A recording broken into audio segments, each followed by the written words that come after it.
Trump optimistic North Korea will give up nuclear weapons. Washington. North Korea is reportedly about giving up its nuclear arsenal in what President Trump is calling a positive development in. The report comes from a South Korean delegation who just returned from the first ever talks with the North Korean leader. One way or the other we have to do something. We cannot let it happen, Mr. Trump said. Possible progress being made in talks with North Korea. For the first time in many years, a serious effort is being made by all parties concerned. The world is watching and waiting. Maybe false hope, but the U.S. is ready to go hard in either direction. Donald J. Trump, at Real Donald Trump, March 6, 2018. In an Oval Office meeting with the Swedish Prime Minister, Mr.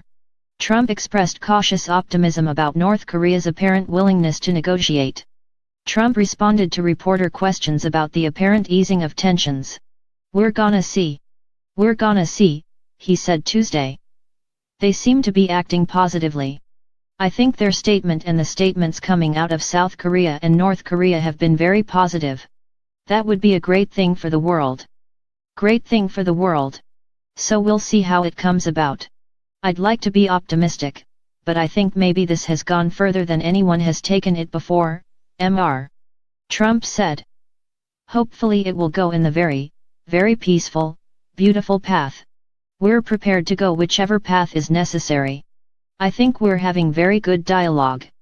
Between Kim and senior South Korean officials, South Korea said in a statement that the North expressed its willingness to hold a heartfelt dialogue with the United States on the issues of denuclearization and normalizing relations. The statement also said the North would halt its nuclear program while negotiations were ongoing. Later at a press conference, the president was asked why Kim may have had a change of heart. "Me. Nobody got that.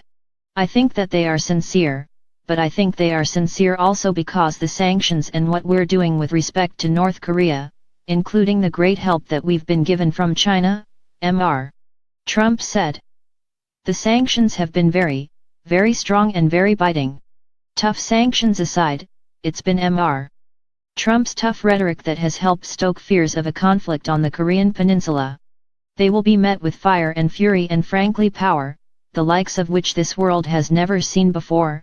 Last year, Rocket Man is on a suicide mission for himself and for his regime, he told the United Nations.Ian Bremmer, president of Eurasia Group and a CBS News consultant, weighed in on the situation. On North Korea, there is no question the Trump administration has moved the needle from Beijing and therefore now from Pyongyang in a way that neither of the previous administrations, Democratic or Republican, have been able to do, Bremmer said. On Capitol Hill, the Director of National Intelligence Dan Coates said, "We've seen this movie before. The problem with North Korea is not talking or reaching agreements, but rather it is North Korea's history of breaking those deals and advancing its nuclear weapons and ballistic missile programs. As such, the U.S. and South Korea said Tuesday the prospect of talks with the North will stop joint military exercises due to begin in 2 to 3 weeks.